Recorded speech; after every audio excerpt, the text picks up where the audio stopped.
My grandmother stood frozen at the bathroom door, staring at the shadowing figure that resembled my grandfather. Her heart pounded in her chest as she tried to make sense of what she was seeing. The figure slowly stepped forward, and as the lightning flashed, she could see it twisted, ghost the face more clearly. It was a horrifying version of my grandfather, with hollow eyes and sinister smile. "Why have you come back?" my grandmother whispered, her voice trembling. The figure didn't respond, being still pointed to the floor, where the blood had once pooled.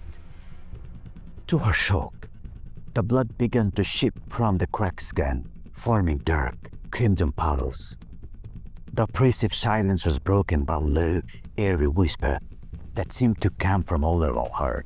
"Leave this place," the whisper said, "or suffer the same fate." Terrified, my grandmother stumbled back, her eyes never leaving the figure. She knew she had to get out from the house, but her legs felt like lead. Summoning all her strength, she turned and ran. The whisper screamed louder and more menacing with each step. She pressed out of the house into the stormy night, rain pouring down and lightning illuminating the dark sky. She didn't stop running until she reached the edge of the jungle, where she collapsed, exhausted and shocked to the bone. The next morning, my family found her and took her to the city. She never returned to her old house, and neither did anyone else. The house was left to decay, its dark secret buried within its wall. Many years later, I decided to visit the house driven by curiosity, and I desired to uncover the truth. As I approached the old, decrepit building, I felt a chill run down my spine. The air was thick with oppressive silence. Just as my grandfather had described, I stood before the unopened bathroom door. My heart pounded in my chest. Taking a deep breath, I reached for the handle, determined to face whatever lay beyond. As I stood before the unopened bathroom door, my heart raced.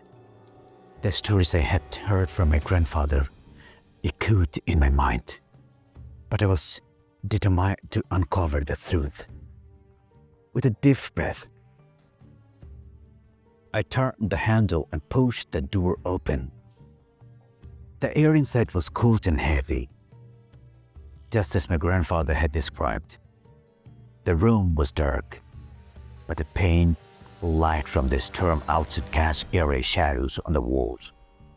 I stepped inside, my footsteps echoing in the silence. The floor was stained with old, dry blood, and the oppressive atmosphere made it hard to breathe. Suddenly, the door slammed shut behind me, and I was plunged into darkness. Panic surged through me, but I forced myself to stay calm. I flamed my flashlight and turned it on, the beam cutting through the darkness. As I swept the light around the room, I saw something that made my blood run cold. In the corner of the bathroom stood the same twisted figure my grandmother had described. It was my grandfather, or rather a ghostly version of him. His hollow eyes stared at me, and his sinister smile sent chills down my spine. "Why have you come here?" the figure whispered, its voice echoing in the small room. I want to know the truth," I replied, my voice shaking. "What happened to you? Why is this house haunted?" My figure stepped closer. I could see the pain and sorrow in its eyes. "This house is crushed," it said. "A dark force resides here, feeding on fear and suffering. It took me, and it will take you too if you do not leave." I felt a surge of fear, but also a determination to end this curse. How can I stop it? I asked. The figure pointed to a hidden compartment in the wall. There lies the source of the curse, it said. Destroy it, and the house will be free. With trembling hand, I opened the compartment and found an old threaded book. The pages were filled with dark, arcane symbols and rituals. The pages were filled with dark, arcane symbols and rituals. I knew I had to destroy it, but I reached for it. The room grew colder. And the whispers grew louder. Someone will me courage. I grabbed the book and ran out of the bathroom. from the bathroom.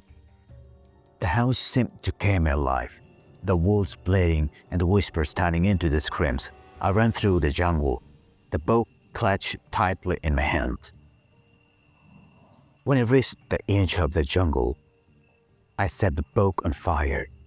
As the flames consumed it, the screams faded. The precipitate spell lifted. The curse was broken. I returned to the city, leaving the old house to decay in pitch. My family was finally free from its dark grip.